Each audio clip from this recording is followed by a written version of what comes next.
다음 소위 관객과의 대화를 진행하게 될 배우 영수 소장 백은하입니다. 반갑습니다.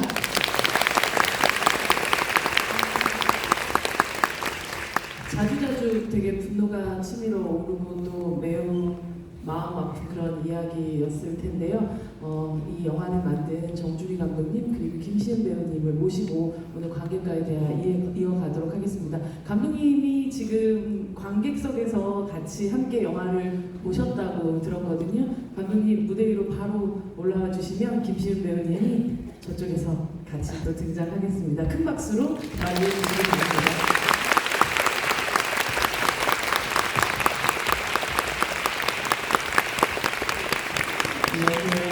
네, 저희 인사하고 자리에 앉아서 이야기 이어가도록 하겠습니다. 차렷, 인사, 반갑습니다.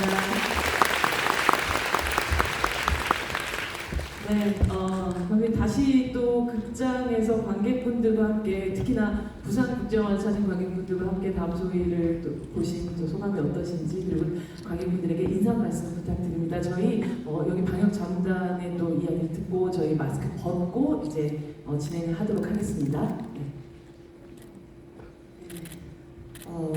이런 시간에 그리고 또 아침에 비까지 왔는데 많은 분들이 이렇게 와주셔서 정말로 감사드립니다. 고맙습니다. 안녕하세요. 저는 다음 소위에서 소위 역할을 맡은 김시은입니다. 오늘 날씨가 막 엄청나게 좋지는 않은데 이렇게 많은 분들이 와주셔서 너무 감사하고요. 저희 영화 많은 관심 부탁드립니다. 감사합니다. 날씨까지 굉장히 다음 소위를 보기에 너무 적절하다는 표현을 해도 될지 모르겠지만 참 어울리는 날씨여서 너무 밖에 나가는데 쨍하면 좀 상반되는 느낌이 들 것 같아서 오히려 좀 그런 날씨가 아닐까 싶기도 합니다. 물론 소희라는 친구가 경계되는 일들이라는 것은 굉장히 참담하지만 오히려 이 역할을 연기하는 김신 배우를 캐스팅할 때는 굉장히 다른 방식의 이미지들을 오히려 고려한 게 아닐까라는 생각이 들었어요. 이 많은 아마도 이미 또 타이틀롤에 올라가는 그 이름의 주인공이다 보니까 아주 이 배우를 선택하고 캐스팅하는 데 있어서 너무나도 큰 고민을 하셨을 것 같은데 김신 배우님과 함께 하시게 됐었던 가장 결정적인 이유는 무엇이었는지가 궁금합니다. 아마 못 물어보셨을 것 같아요. 저도 너무 궁금한데요. 일단은 이 역할을 그 나이에 맞는 배우가 했으면 좋겠다고 가장 먼저 생각했고요. 그리고 이제까지는 잘 알려지지 않은 저에게도 새로운 얼굴이고 또 관객분들에게도 새로운 얼굴로 소희를 찾고 싶다는 마음이 또 가장 컸습니다. 그러던 와중에 이제 엄청난 오디션들을 보게 될 거라고 각오를 단단히 하고 있었는데 그러다가 저희 조 감독님이 함께 작업하신 적이 있다는 이 친구를 한번 만나보면 어떻겠냐 하고 말씀해 주시고 저도 그냥 한번 만나볼까요? 하고 만나봤는데 대화를 나눠가던 와중에 저도 모르겠어요. 저 정확하게 어떤 순간인지는 잘 모르겠는데 그냥 이 친구가 소희 같다. 소희가 와서 앉아있다 이런 생각이 들었습니다. 그리고 그냥 그 자리에서 다음에 또 만나면 어떻게 하자 이러고 있더라고요. 굉장히 자연스럽게 막 5만 명 오디션 중에 한 명 발탁 이런 게 아니었군요. 그냥 아주 운명적인 50분 만에 50분 만에. 네, 진짜 깜짝 놀랐어요. 진짜 제가 하는 게 맞다고요? 이렇게 대책에서 물어봤었던 것 같아요. 배우님은 어느 순간 감독님과 뭔가 통했고 내가 어쩌면 함께 할 수도 있겠구나라는 걸 느끼게 됐던. 저는 사실 감독님이 이렇게 대화를 할 때 내가 소위를 할 수 있겠다라고 생각이 바로 들지는 않았어요. 왜냐면 그때 당시에 정말 저희는 대화만 나눴고 뭔가 제가 특별하게 대본 리딩을 따로 하거나 뭐 춤을 뽑는 거나 이러지 않았기 때문에 상당히 놀랐었습니다. 너무 좋았죠, 저는. 근데 사실 그 신인 배우가 선뜻 내가 이 역할을 과연 할 수 있을까, 해낼 수 있을까에 대해서 막 자신감이 뿜뿜할 수 있을 만한 대본은 아니었을 거라고 생각이 들거든요. 맞아요. 네. 사실 정말 하고 싶다라는 생각이 많이 들었지만 과연 내가 이 소희를 정말 잘 해낼 수 있을까?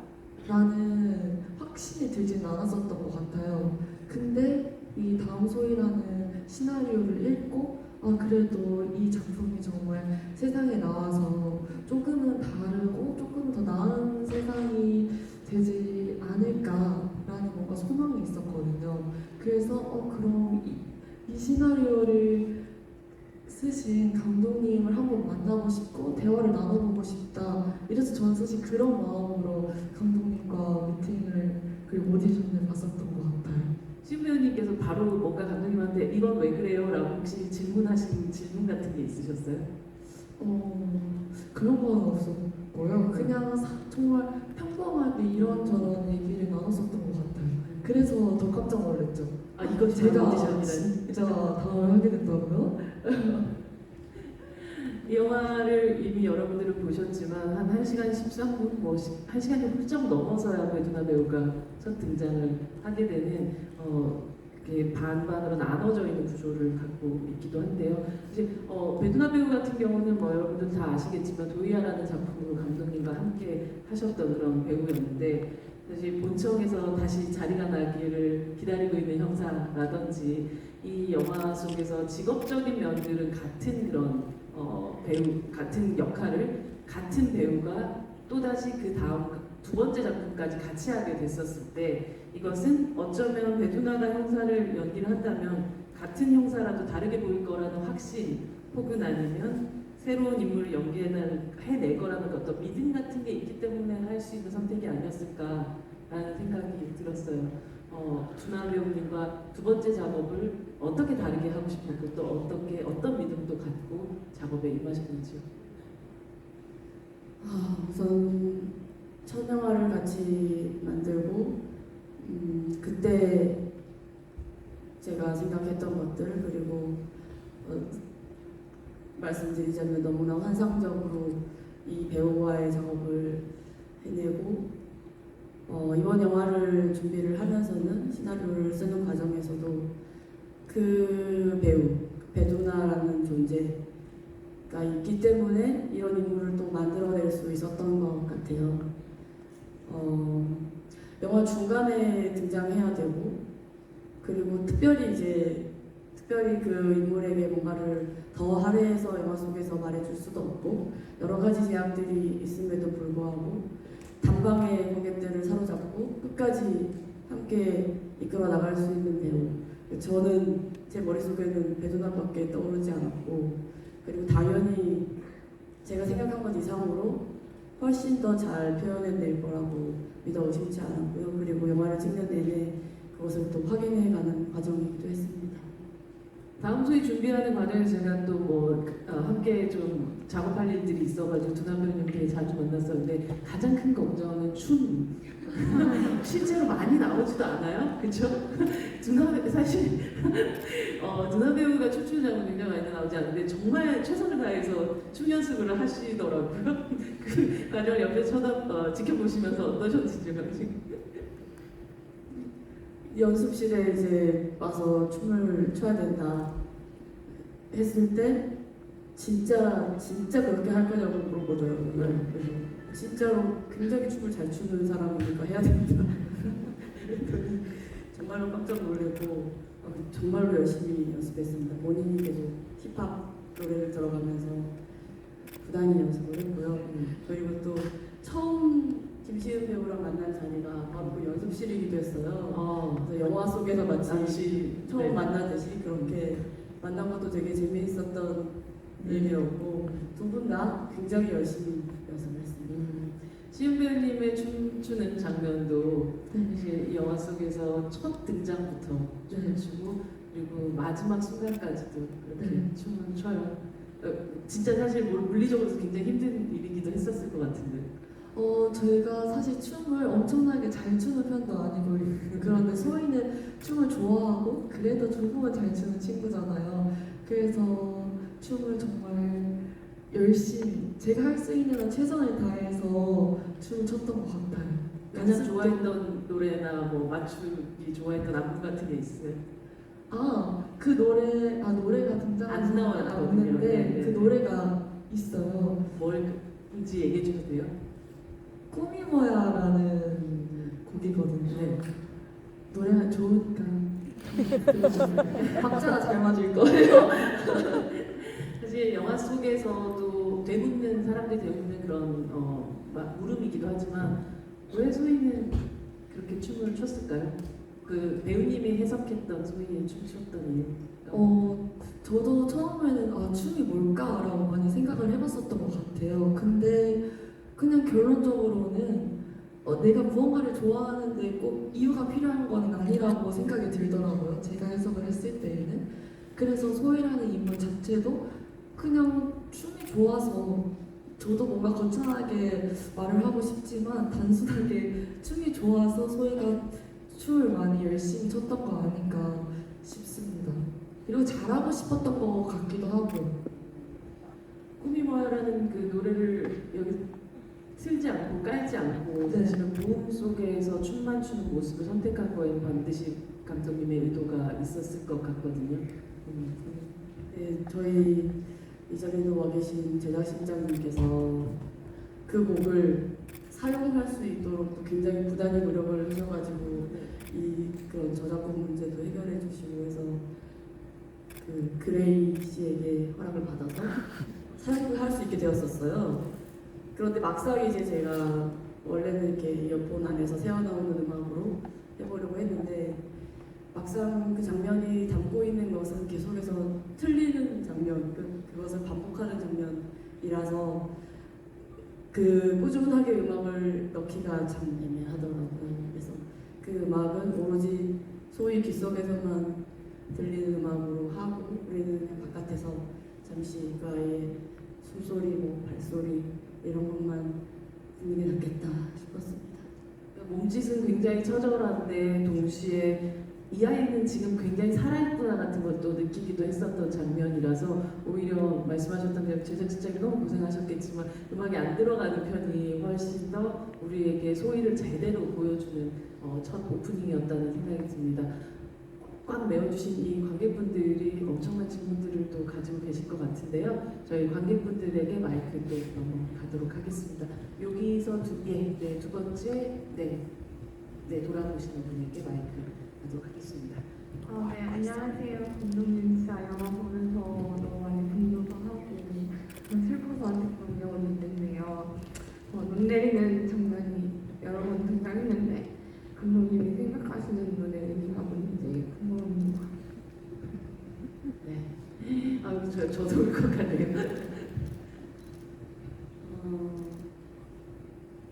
되게 눈 내리는 풍경을 보면 되게 이쁘고 일단은 추운 겨울에 내리긴 하지만 뭔가 좀 포근하고 그런 기분이 들잖아요.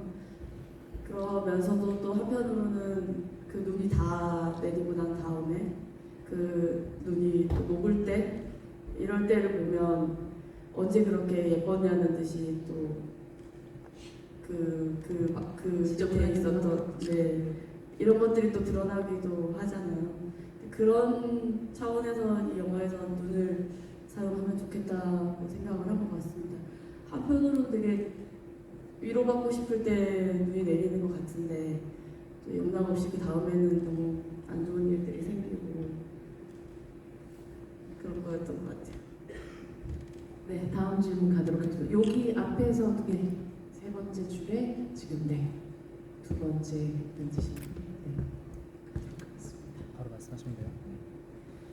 배두나 배우님께서 나오시는데 보시면은 오래 쉬어서 시킨 대로 해야 되는데 이런 대사도 나오고 근데 딱히 그렇게 구체적인 서사가 나오지 않는데 그런 부분에 있어서 원래 설정한 서사가 있으셨는지 아니면은 형사직을 처음 맡아서 매너리즘에 빠지지 않는 다 이런 정도의 설정인 건지 좀 궁금합니다.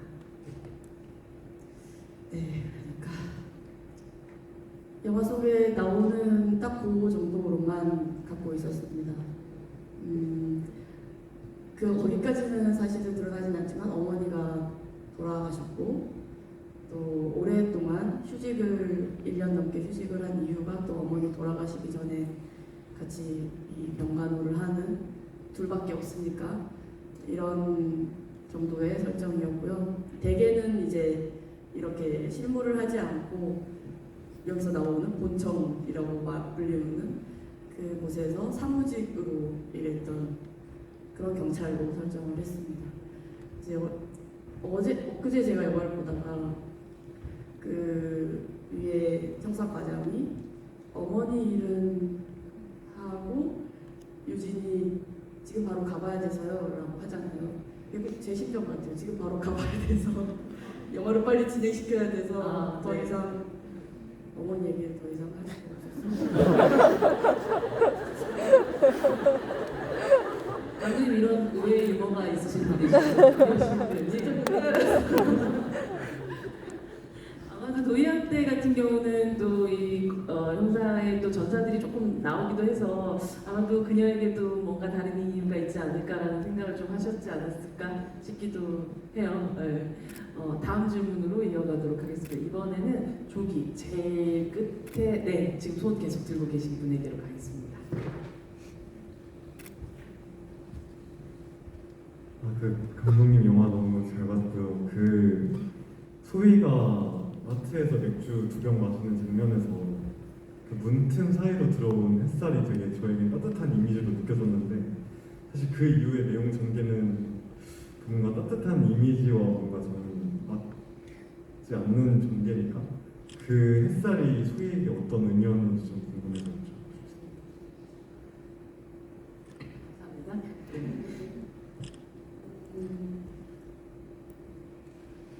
모르겠어요. 제가 딱 이런 희한하게 이번 영화를 쓰고 또 만들고 마지막까지 완성을 하면서도 딱 이거는 이런 의미야라고 해지지가 않더라고요. 근데 그 장면을 만들 때 제 마음속에 있었던 건 그날의 마지막 햇빛을 이 친구가 봤으면 그리고 그 빛을 보면 어떤 마음이 될까? 그게 그 맨발에 닿을 때 어떤 따뜻함을 느꼈을까? 아니면 그것조차 전혀 위로가 되지 못했을까? 그 자리를 뜨게 된 그곳을 뜨게 된 이유도 어쩌면 그 빛을 좀 따라가고 싶었던 건 아닐까? 이런 제 마음속에 그런 것들이 좀 일어났던 것 같아요. 그리고 결국에 이제 그곳에 올라가서도 사실은 마지막에 어떤 굉장히 아름다운 것을 봤으면 좋겠다 이 사람이 그런 마음으로 만든 장면들이고 근데 여전히 또 그것들이 또 끝내 위로가 되지 못했나 하는 걱정도 있었습니다. 감사합니다. 그 맨발의 삼선 슬리퍼 발끝으로 닿는 그 마지막 햇빛을 보고 있었던 소희는 어떤 마음이었을까라고 생각하면서 시우 배우는 연기를 했을까?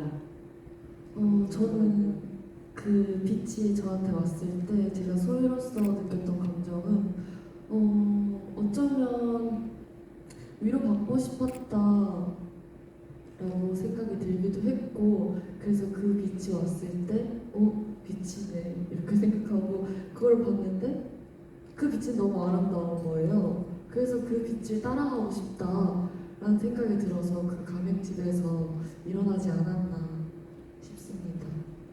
원래부터 이 빛을 또다시 유진도 똑같이 보게 될 거다라고 세팅을 하셨던 건가요? 아니면 소희의 마지막 순간을 먼저 써버린 다음에 어떻게 될지 모르겠다 남겨두고 있다가 나중에 혹시 또 현장에서 좀 더 만들어지신 부분이 있으셨는지가 궁금하더라고요. 짐작하셨겠지만 네. 명확하게 같은 것을 보게 될 거라고 생각했고요.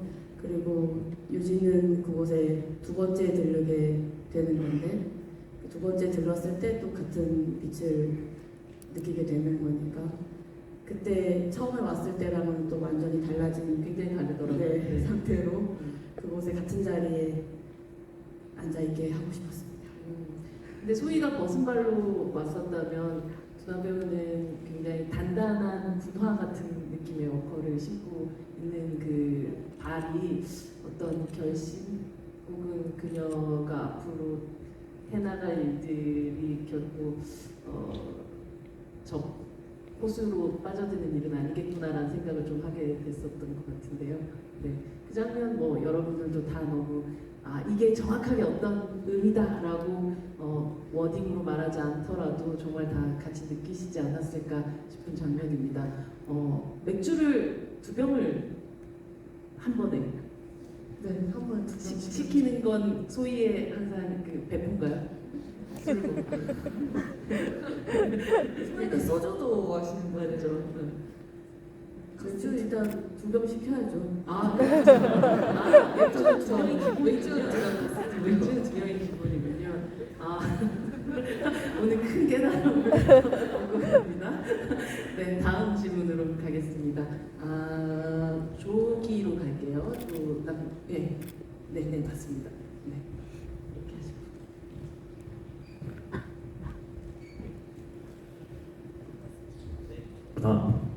우선 영화 만드시느라 고생 많으셨습니다. 저는 좀 특별하게 지금 다음 소희가 이제 부산국제영화제 이후로 만약에 개봉하게 되면 감독님이나 배우님이 어쨌든 홍보를 하셔야 되잖아요. 이 영화를 알리기 위해서 본인들이 가장 생각하는 한 컷을 추천하고 싶다면 홍보팀에서 나오신 건 아니시죠? 이런 적은 있습니다. 이런 적은 있으시군요. 직업병이구나, 저것도. 감사합니다. 네, 한 컷을 골라주신다면 감독님과 신배님이 각각 골라주시면 좋을 것 같아요. 한컷 고르기 너무 어려운데 전 처음에는 그 빛을 보는 장면이 되게 저한테도 따뜻했고 그렇기 때문에 굉장히 그 장면도 좋다고 생각을 했는데 또 이제 보니까 이제 제가 저수지로 이렇게 갈 때 그 장면이 왜인지 모르게 계속 생각이 나더라고요. 그래서 저는 그 장면을 추천하고 싶습니다. 그 뒷모습을. 네, 그 네. 뒷모습을. 감독님? 이게 중요한 문제예요. 홍보.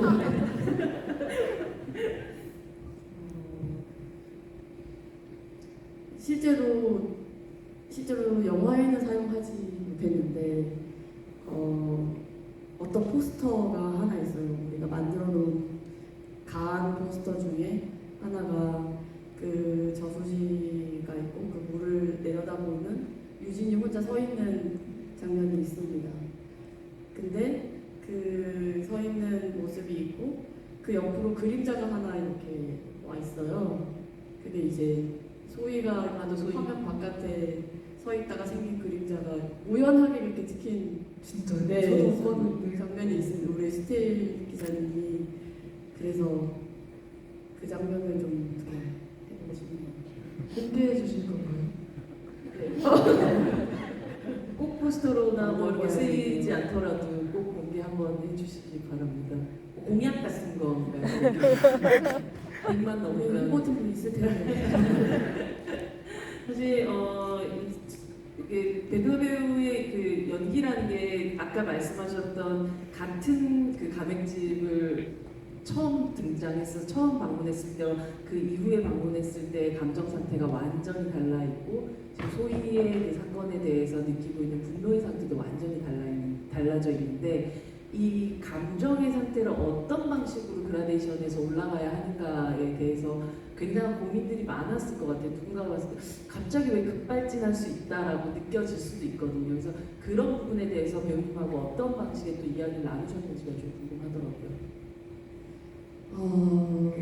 우선은 그런 부분이 많이 염려가 되는 것도 있어서 시나리오 단계에서 굉장히 고민을 많이 했습니다. 그래도 반드시 또 거쳐 나가야 되는 단계들이 있고 또 들어야 되는 말들도 있고 영화 속에서 최대한 등장해서 앞부분에 그래도 좀 더 건조하고 좀 더 지치고 이런 상태로 우리가 오윤진이라는 인물도 충분히 받아들일 수 있어야 하니까요. 관객분들이 그런 점에서 시작해서 또 하나하나 이것들을 이 죽음에 대해서 알아가다 보면 당연하게 일어날 수밖에 없는 감정들 실제로는 제가 또 이 사건에 대해서 알아가고 또 이야기를 만들어가면서 느꼈던 것들, 그와 동시에 또 시나리오를 보고 배우 본인이 또 느꼈던 것들, 그런 것들이 충분하게 저희끼리는 다가와서 실제로는 굉장히 계산을 해가지고 이 장면에 뭔가를 컨트롤한다거나 하는 것 없이 어떻게 보면 마치 제 마음속에 왔다 간 것처럼 그렇게 시나리오 자체를 이해하고 있었고 그걸 그대로 표현해낸 게 주가 됐던 것 같습니다. 주먹을 날릴 때 아주 속이 시원한. 하지만 또 그러고도 또 속이 시원하지 않는 그런 마음을 가지게 됐던 것 같아요. 네, 질문 또 이어서 받겠습니다. 네, 저기 제 끝에 네, 돌아보시면.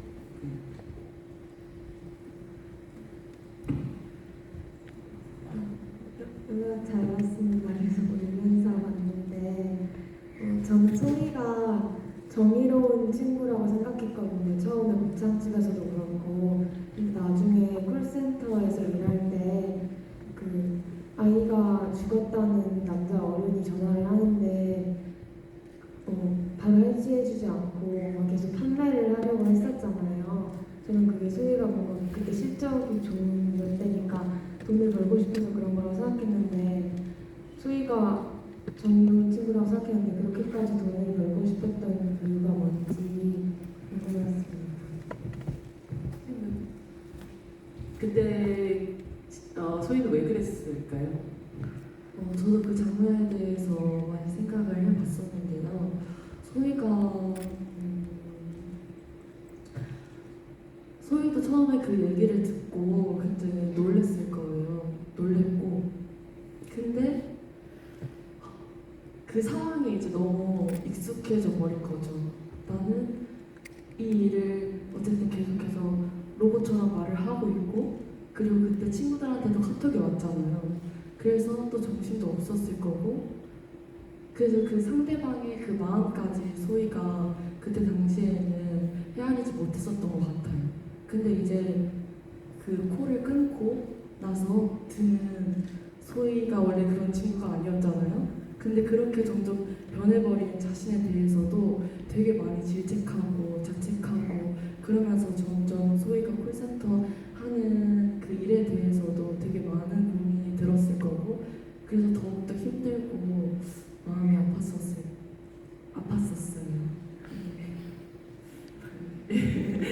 네, 가운데 아마 이게 마지막 질문이 되지 않을까 싶긴 한데요. 네, 가운데 분에게 가겠습니다.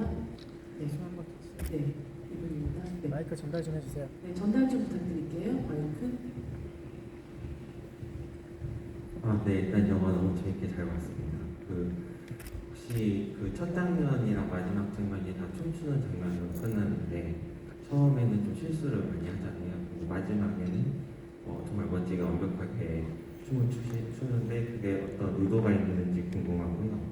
그리고 시은 배우님이 그 노래방에서 친구랑 노래 부를 때 그 노래가 이승환님 노래로 알고 있는데 특별히 그 노래를 부르신 사유가 있는지가 궁금합니다. 감독님부터 대답해 주시죠. 아주 처음부터 이 영화를 이 춤을 추는 장면으로 시작해서 춤을 추는 장면으로 끝내야겠다 하는 것도 있었고 또 처음에 계속 틀리는 그 부분을 마지막에는 완성하는 모습으로 그것만을 세상에 남겨놓고 간 것처럼 그렇게 만들고 싶었습니다. 그리고 또 그 마지막 핸드폰에 남아있는 영상은 뭐랄까요, 마치 오유진 형사에게 남긴 선물 같은, 저로서는 이제 그 장면을 만들 때 그런 마음으로 만들었고, 또 내내 자기는 잘못한 거 하나 없는데 고초를 겪어가는 이 유진이라는 인물에 대한 안쓰러움과 또 그 순간만큼은 마치 소희와 유진이 서로 통하고 있는, 함께 하고 있는 듯한 장면으로 영화를 마치고 싶었습니다. 노래방 선곡에 노래방의 선곡이요. 일단 제가 생각했을 때는 소희는 발라드 그리고 뭔가 이제 자신의 감정을 표출할 수 있는 노래를 부르고 싶었을 거라고 생각을 했어요. 그래서 사실 근데 그 노래는 제가 선택한 건 아니고 이제 감독님이 이 노래 어떻게 했니? 모르는 노래더라고요. 아니 그렇죠. 네. 그래서 감독님이 이 노래로 했으면 좋겠다라고 해서 그 노래를 하게 되었는데 왜 그 노래로 부르게 된 건가요?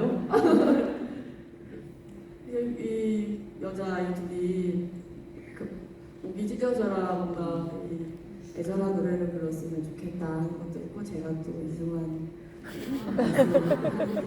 너무 좋아하는 노래기도 하고 그래서 좋게 되었습니다. 저도 그 노래 이제 완전 좋아해요. 감독님의 마음이 반영된 선곡이었었고 춤은 힙합, 노래는 발라드. 네. 저희 한 40분 정도의 시간이 이렇게 훌쩍 지나갔는데요. 저희 또 이어져서 오픈토크 바깥에서 오픈토크는 아니고 무대 인사를 한 20분 정도 하는 시간들이 있으니까 혹시 같이 가실 수 있는 분들은 또 이어주시면 좋을 것 같고 오늘 함께 영화를 보고 또 이야기를 함께 나눴었던 소감과 마지막 인사 감독님부터 들어볼 수 있을까요? 네, 8년 만에 영화를 만들어서 여러분을 다시 만나게 되어서 정말로 기쁘고 고맙습니다. 그리고 저희 자리는 이렇게 완성된 영화를 저희 현장 스태프들 또 배우들도 못 봤어요. 그리고 지금 여기에 와서 같이 영화를 본 친구들이 있습니다. 스태프분들은 제가 나중에 따로 인사드리고 특별히 여기 우리 새 팀장님 역으로 최희진 배우분이 같이 와서 영화를 봤고요. 이보람 팀장님? 네. 팀장님 어디신가요? 팀장님은 나중에 그 오픈토크 함께 하실 앞에서 이제 무대 인사 같이 하실 거잖아요. 네, 그때도 함께 이야기 나눠보도록 하겠습니다. 나쁜 사람. 하지만 사실은 또 그녀 역시도 그럼요. 그 시스템 안에서 굉장히 힘든 사람이기도 했죠. 네. 그 소희의 사수 우리 지원 역을 했던 윤가희 양도 함께 영화를 봐줬고요. 네. 잠깐 일어나 주실 수 있어요? 담당으로 가지고 계시다면 어쨌든 박수 한번 부탁드려요. 네.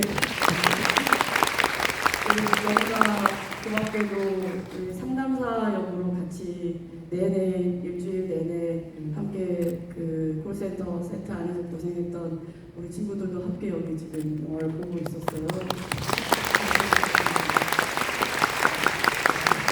오늘 너무나 감사합니다. 그리고 마지막으로 너무나 함께 하고 싶었지만 이 자리에 같이 와서 영화를 볼 수 없는 지금 미국에서 영화를 찍어야만 해서 함께 할 수 없었던 리벨군이라는 영화를 정말 네. 격렬하게 찍고 계신 LA에서 찍고 계신 분. 네. 네. 저희 배두나 배우님, 배두나 배우에게 또 격려해 주시고 저로서는 마치 두나 씨 대신 온 것처럼 느껴지는 두나 씨 우리 팬클럽 글로리아 분들이 여기 함께 있어서 저는 든든합니다. 고맙습니다.